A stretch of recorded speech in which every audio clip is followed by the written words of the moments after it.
आज हम देखते हैं इलेक्ट्रॉन बिंदु संरचना और लुईस संरचना कैसे निकाला जाता है। ठीक है, देखिए स्टेप 1 और स्टेप 2 हम जान जाएंगे तो हम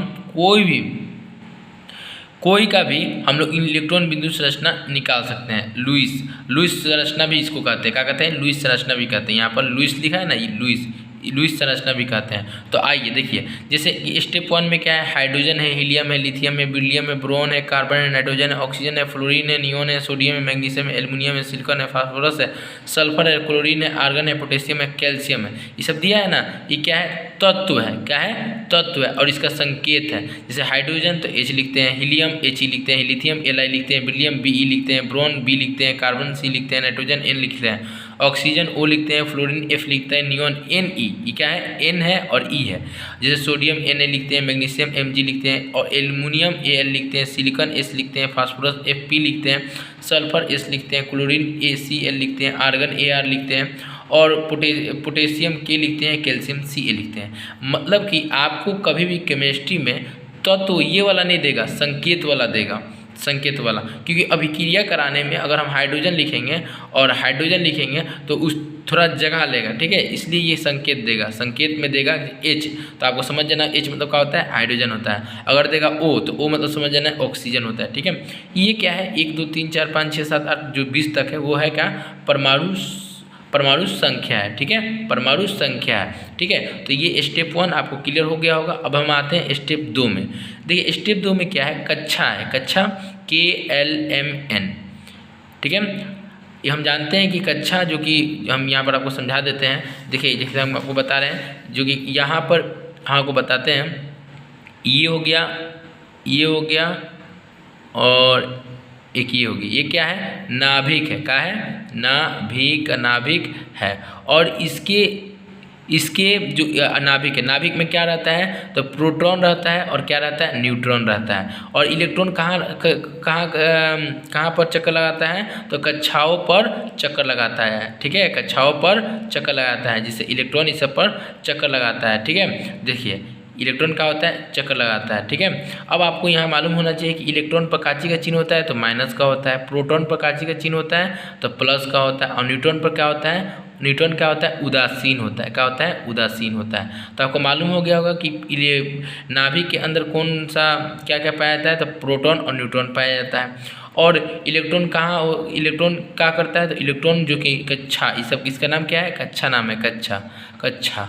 इलेक्ट्रॉन क्या होता है? कक्षाओं पर क्या करता है? चक्कर लगाता है। कक्षाओं पर क्या करता है? चक्कर लगाता है। ठीक है, जैसे इलेक्ट्रॉन ये सब चक्कर लगा रहा है। इसी को हम क्या बोलते हैं? इसी को हम नाम देते हैं KLMN। क्या बोलते हैं? इसी को क्या बोलते हैं? KLMN।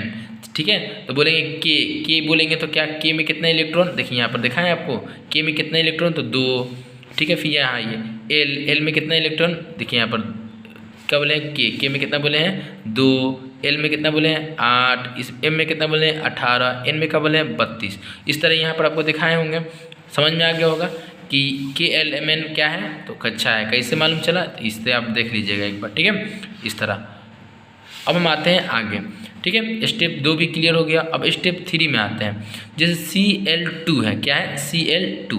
तो Cl2 का हमको अगर बिंदु संरचना निकालना होगा तो कैसे निकालेंगे? तो देखिए आपको पहले Cl2 लिख देना है और देखिए आप यहाँ पर Kl और यहाँ पर MN लिख दीजिए। ठीक है, KLMN लिख दीजिए।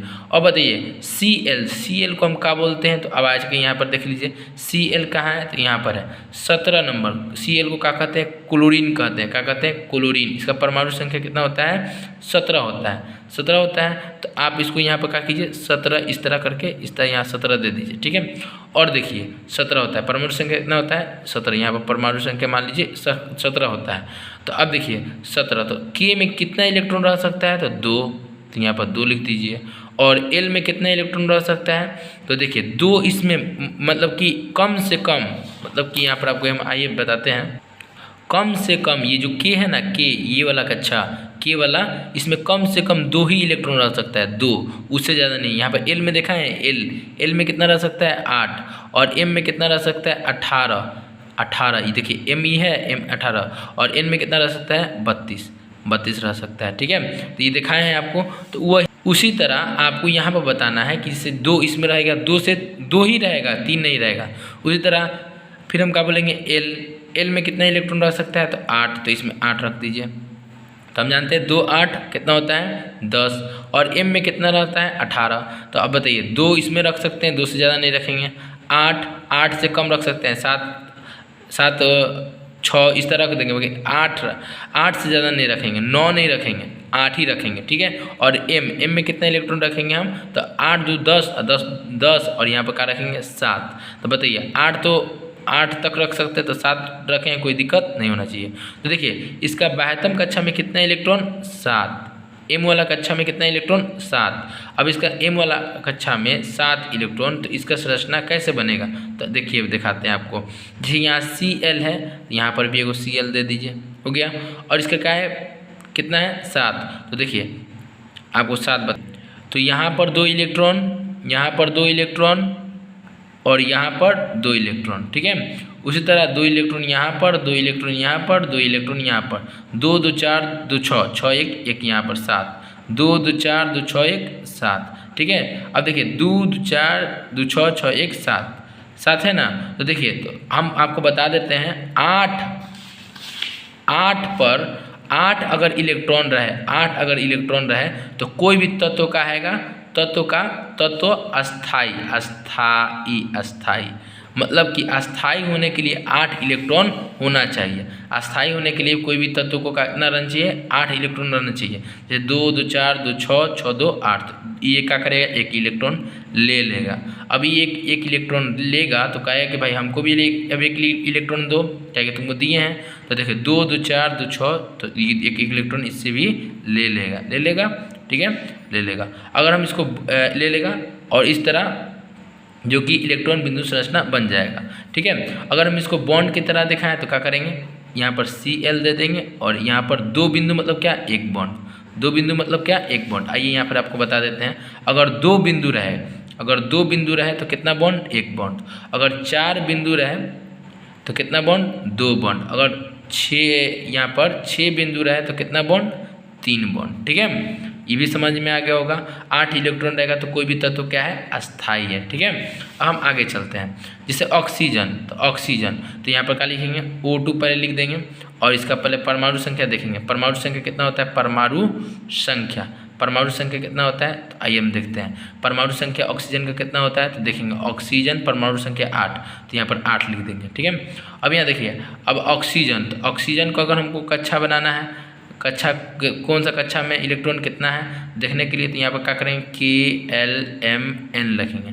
देखिए K में कितना इलेक्ट्रॉन भर सकते हैं, यहाँ पर देखिए तो 2, तो यहाँ पर 2 लिख देंगे।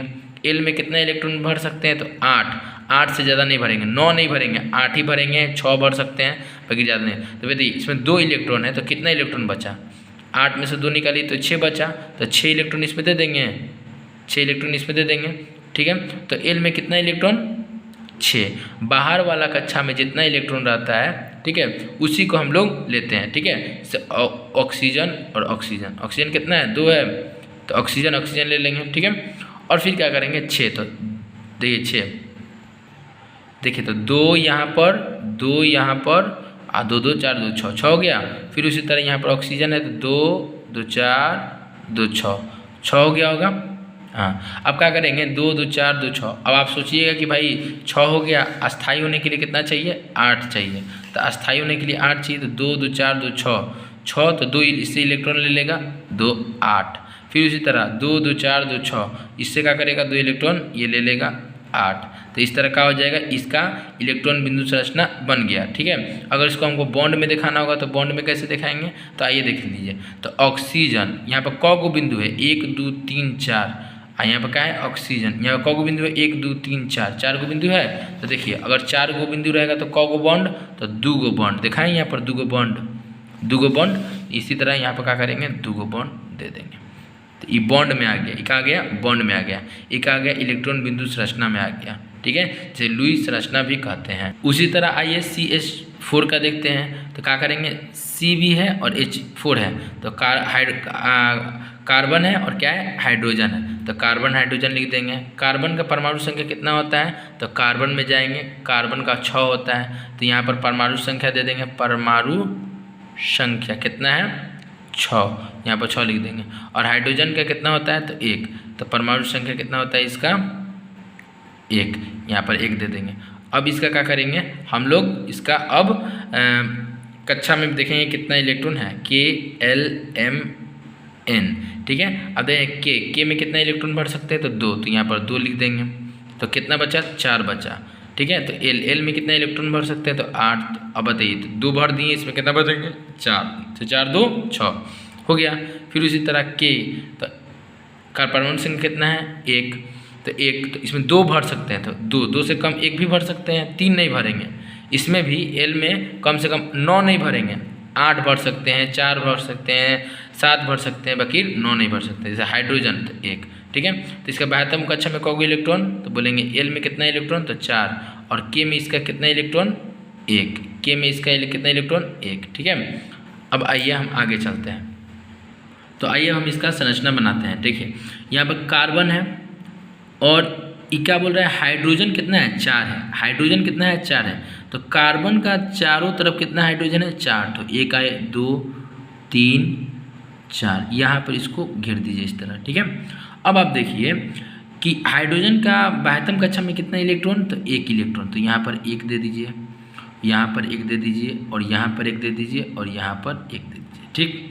अब देखिए यहाँ पर 1 1 दे दिए। अब कार्बन का कितना बाह्यतम कक्षा में है तो 4, तो 1 2 3 4। तो देखिए हाइड्रोजन है, हाइड्रोजन अपना बॉन्ड बनाने के लिए, जैसे हाइड्रोजन है अपना जैसे 2 बिंदु है तो 1 बॉन्ड, तो बॉन्ड बनाने के लिए ये क्या करेगा 1 इलेक्ट्रॉन इनसे ले लेगा। फिर हाइड्रोजन है 1 इलेक्ट्रॉन कार्बन से ले लेगा, फिर ये भी क्या करेगा 1 इलेक्ट्रॉन ले लेगा, और ये भी क्या करेगा 1 इलेक्ट्रॉन। अब कार्बन जो कि सबसे इलेक्ट्रॉन 1 1 दे दिया है, ये क्या करेगा अब मेरा 1 1 इलेक्ट्रॉन 2। तो इसका के लिए हम आपको पहले बता दें कि ये अस्थायी होने के लिए कितना इलेक्ट्रॉन चाहिए, यहाँ पर आपको लिखे हैं अस्थायी होने के लिए कितना इलेक्ट्रॉन चाहिए 8। तो देखिए 2 2 4 2 6, 2 2 4 2 6 2 8 है। तो ये भी क्या करेगा इस तरह लेके इस तरह यहाँ से ऐसे ऐसे ऐसे ऐसे कर देंगे। तो ये क्या बन गया बिंदु संरचना बन गया। देखिए 2 2 4 2 6 2 8। अस्थायी बनाने के लिए हम कितना इलेक्ट्रॉन